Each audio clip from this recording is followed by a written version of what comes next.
దశాబ్దాల కల నెరవేరిన వేళ ఉద్దానం ఒక్కసారిగా పులకరించింది. నాడు పచ్చటి ఉద్దానం కంట వెచ్చగా జారిన కన్నీటి బొట్లు నేడు జగనన్న చేసిన శాశ్వత పరిష్కారానికి ఆనంద బాష్పాలను రాల్చాయి.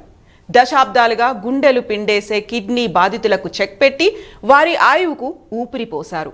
ఐదోతనం కోల్పోయిన తల్లులు, అమ్మా నాన్నలకు దూరమైన పిల్లలకు శాశ్వత పరిష్కారం చూపిన జగనన్నకు ఉద్దానం ప్రజలు చేతులెత్తి మొక్కుతున్నారు.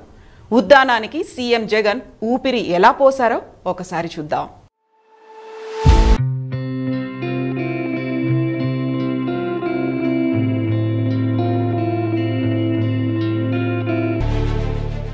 శ్రీకాకుళం జిల్లా ఉద్దానం. ఈ పేరు చెప్పగానే టక్కున గుర్తొచ్చేది కిడ్నీ సమస్య.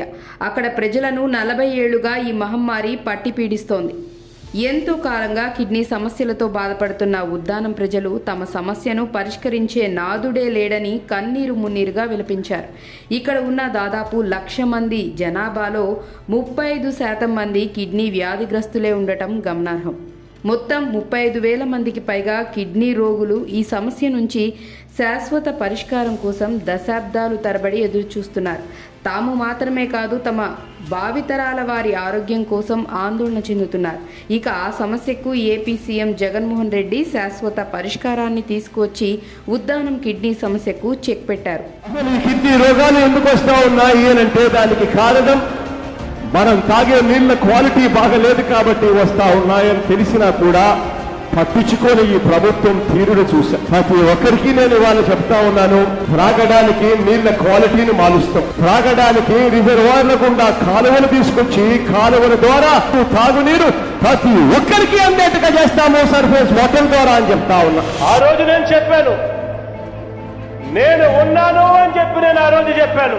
ఈ మొత్తం ఉద్దానం ప్రాంతం అంతా కూడా ఈ రోజు సర్ఫేస్ వాటర్ తీసుకొచ్చి కిడ్నీ సమస్యకు పూర్తి పరిష్కారం చూపించే ఒక గొప్ప కార్యక్రమానికి అడుగులు పడతా ఉన్నాయి. శ్రీకాకుళం జిల్లా ఉద్దానం ప్రాంత ప్రజలను 4 దశాబ్దాలుగా పీల్చి పిప్పి చేస్తున్న కిడ్నీ సమస్య సృష్టిస్తున్న కల్లోలం అంతా ఇంతా కాదు.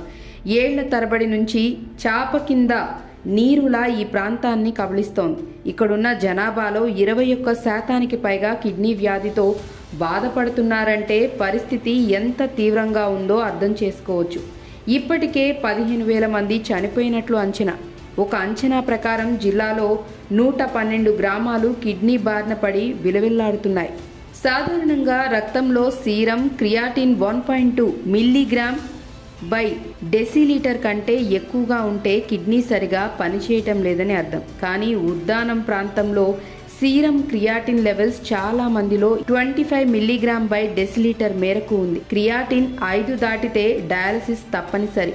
ఇటువంటి వారిలో వ్యాధి తీవ్రత పెరుగుతుంది. వీరంతా విశాఖపట్నం వెళ్లాల్సి వచ్చేది. వారానికి 2 సార్లు కూడా వెళ్లేవారున్నారు. ఇలా రోజుకు 500 కిలోమీటర్ల దూరం ప్రయాణించాల్సి వచ్చేది. రవాణా, వైద్య ఖర్చులు తలకు మించిన భారంగా మారాయి. ఎంతోమంది డబ్బులు లేక వైద్యం చేసుకోలేక ప్రాణాలను కోల్పోయేవారు. మరోవైపు ఈ మహమ్మారిని పాలకులెవరూ పట్టించుకోలేదు. ఎన్నో ఏళ్లుగా ఇక్కడి నేలలో తెగిపడిన తాళిబొట్లు ఏ నేతను కదిలించలేదు. హామీలిచ్చిన వారు కొందరు, అన్నీ చేశామని ప్రచారం చేసుకున్నవారు ఇంకొందరు. ఇలాంటి ఆపత్కాలంలో ప్రతిపక్ష నేత హోదాలో జగన్ కిడ్నీ బాధితులకు సాంత్వన చేకూర్చే కబురు చెప్పారు. ఆనాడు చెప్పినట్లుగానే ఇప్పుడు ఆపన్న హస్తం అందిస్తున్నారు.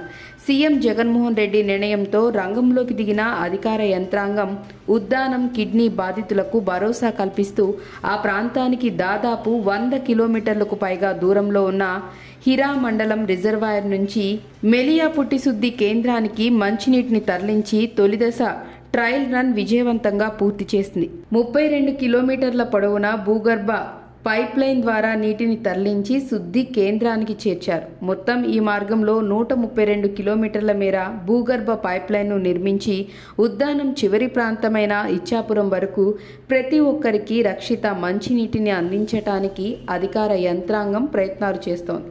ఇప్పటికే తొలిదశ ట్రయల్ రన్ సక్సెస్ కాగా 15 రోజుల్లో శుద్ధి కేంద్రం నుంచి ఉద్దానం చివరి ప్రాంతం వరకు నీటి తరలింపు ట్రయల్ రన్ నిర్వహించనున్నారు. మొత్తం 700 కోట్ల రూపాయలతో ఉద్దానం కోసం సమగ్ర రక్షిత మంచినీటి పథకాన్ని సీఎం జగన్మోహన్ రెడ్డి మంజూరు చేశారు. ఇక వైఎస్ జగన్ అధికారం చేపట్టిన తర్వాత కిడ్నీ రోగులకు అండగా ఉండేందుకు పింఛన్ పెంచారు. అప్పటి వరకు 3,500 ఉన్న పింఛన్ను 10,000కు పెంచారు. వ్యాధి తీవ్రత ఆధారంగా 2 రకాలుగా పింఛన్లు అందజేస్తున్నారు. 5కు పైబడి సీరం క్రియాటిన్ ఉన్న వారికి 5,000, డయాలసిస్ రోగులకు 10,000 పింఛన్ ఇస్తున్నారు. ఈ లెక్కన ప్రస్తుతం 10,000 చొప్పున 792 మందికి, 5,000 చొప్పున 451 మందికి పింఛన్లు ఇస్తున్నారు. అవసరమైతే ఎంతమందికైనా మంజూరు చేసేందుకు ప్రభుత్వం సిద్ధంగా ఉందని సీఎం జగన్ ప్రకటించారు.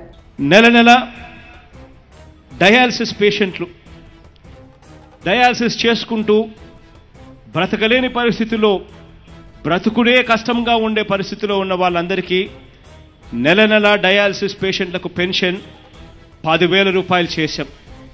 ఇలా 10,000 రూపాయలు ఇస్తున్న విధంగానే ఈ రోజు నుంచి మొదలుకొని thalassaemia, sickle cell anaemia, haemophilia వ్యాధులతో దీర్ఘకాలంగా బాధపడుతున్న వారందరికీ కూడా నెలకు 10,000 రూపాయల పెన్షన్ ఈ నెల నుంచి ఇవ్వబోతా ఉన్నామని చెప్పి ఈ వేదిక మీద నుంచి సగర్వంగా చెప్తా ఉన్నాం. ఇది నిన్నటి వరకు ఉన్న పరిస్థితి. ఇప్పుడు ఈ చీకటి బతుకులకు సీఎం వైఎస్ జగన్ చరమగీతం పాడారు. నాడు ప్రతిపక్ష నేత హోదాలో ఇచ్చిన హామీ మేరకు 3 దశాబ్దాల సమస్యకు చెక్ చెబుతూ శాశ్వత పరిష్కారం చూపారు. 742 కోట్లతో వైఎస్ఆర్ సుజలధార మంచినీటి ప్రాజెక్ట్, 85 కోట్లతో 200 పడకల డాక్టర్ వైఎస్ఆర్ కిడ్నీ రీసెర్చ్ ఆసుపత్రిని ఏర్పాటు చేశారు. ఈ రెండింటినీ ప్రారంభించారు. చంద్రబాబు అధికారంలో ఉన్నప్పుడు ఏనాడు ఉద్దానంలోని కిడ్నీ బాధితుల గురించి పట్టించుకోలేదు. తిత్లీ తుఫాను సమయంలో మొక్కుబడిగా పర్యటించారే తప్ప ఎలాంటి అభివృద్ధి చేయలేదు. ఇక పవన్ కళ్యాణ్ అయితే 2017లో దీక్ష పేరుతో పెద్ద డ్రామా ఆడారు. టీడీపీతో కలిసి 5 ఏళ్లు చెట్టాపట్టాలు వేసుకున్నా దానికొక పరిష్కారం చూపలేదు. ఎవరైనా అడిగితే అంతా తానే చేశానని, కిడ్నీ బాధితుల నుంచి విముక్తి కల్పిస్తానని హడావుడి చేయడం తప్ప నిజానికి ఆయన చేసిందేమీ లేదు.